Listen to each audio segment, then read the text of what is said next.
बोलो बाके बिहारी लाल की जय। भजमन नारायण नारायण नारायण, श्रीमन नारायण नारायण नारायण, हरि हरि नारायण नारायण नारायण, स्वामी नारायण नारायण नारायण। मथुरा में प्रभु जन्म लियो है, मथुरा में प्रभु जन्म लियो है, गोकुल में पग नारायण, हरि हरि गोकुल में पग नारायण, श्रीमन नारायण नारायण नारायण, स्वामी नारायण नारायण नारायण।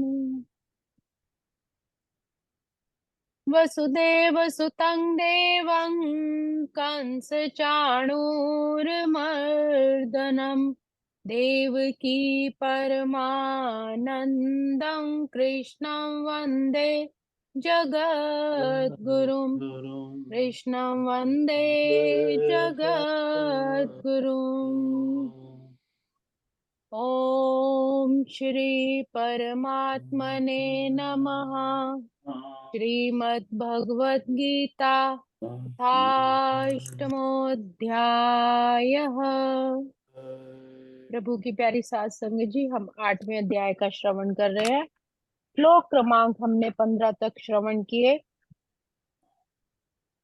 पिछले श्लोक का थोड़ा सा सारांश लेते हैं। पिछले श्लोक में भगवान ने अपने मुखारविंद से बताया कि मेरी प्राप्ति होने पर मनुष्य को पुनर्जन्म नहीं मिलता, अर्थात मैं ही उसके लिए पर्याप्त हूँ। जब भगवान अवतार लेते हैं तो उनके साथ उनके पार्षद के रूप में ग्वाल बाल की तरह ही भक्त जन भी पृथ्वी पर जन्म लेते हैं, परंतु उन भक्तों का यह जन्म दुखालय नहीं होता।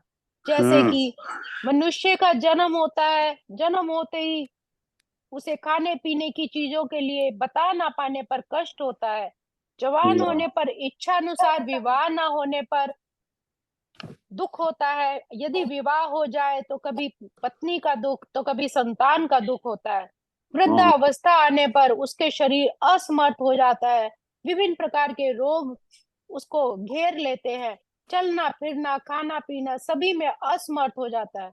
कभी कभी घर वालों के द्वारा उसको तिरस्कार अपशब्द भी सुनने पड़ते हैं।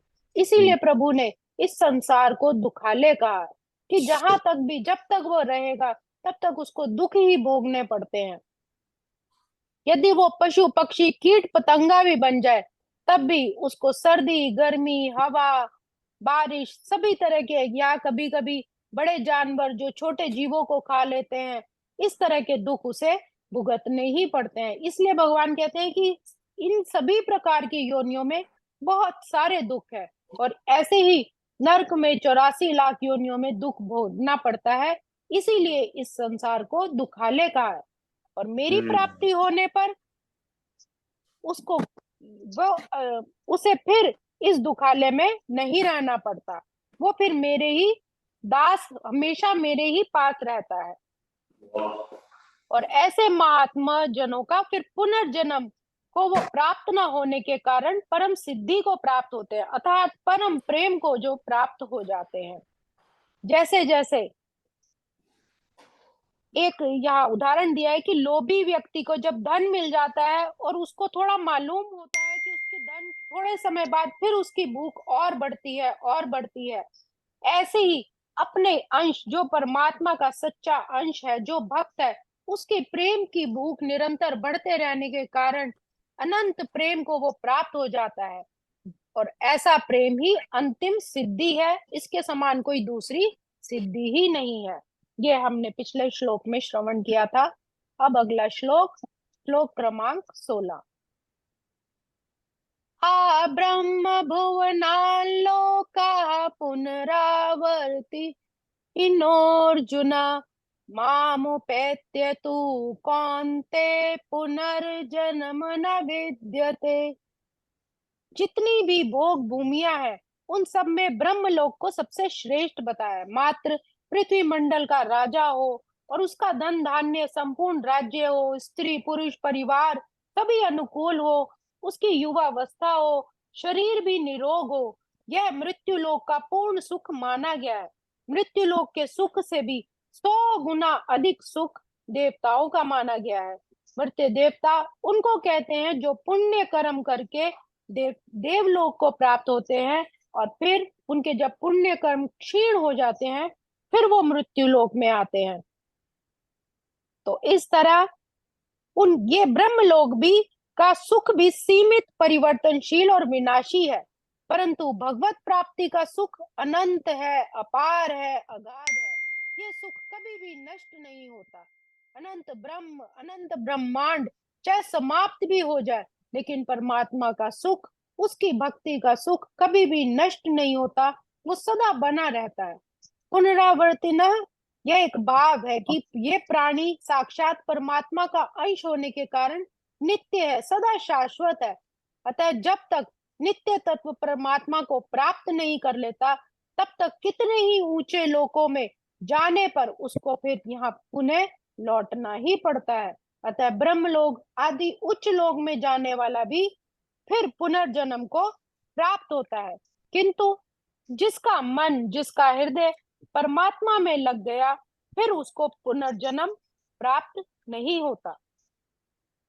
ब्रह्मलोक तक जाने वाले सभी को पुनर्जन्म लेना ही पड़ता है, परंतु हे कौन्तेय, समग्र रूप से मेरी प्राप्ति होने पर पुनर्जन्म नहीं होता, वो फिर मेरे को ही प्राप्त होता है।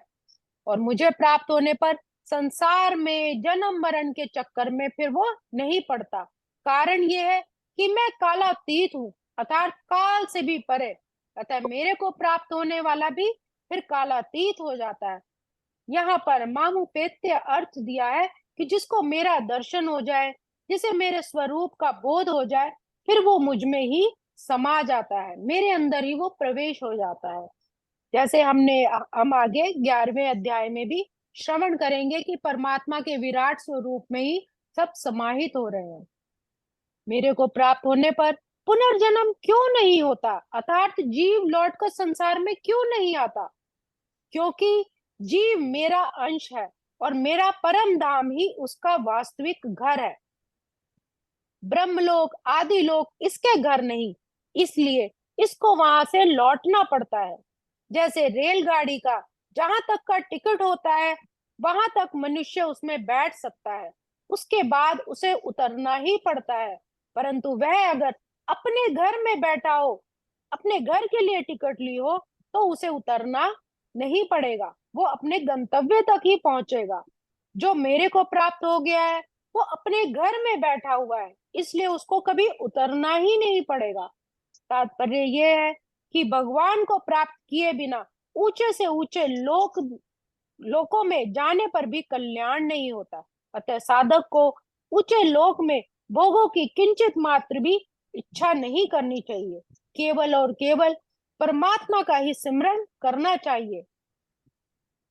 यहाँ कोई शंका नहीं कर सकता कि ब्रह्मलोक तक सभी लोग भगवान के ही स्वरूप हैं।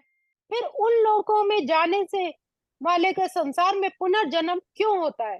कहने का भाव है कि वासुदेव सर्वम, अगर सभी जगह परमात्मा का वास है तो ब्रह्मलोक भी परमात्मा का वास है, फिर ऐसे लोगों का पुनर्जन्म क्यों होता है?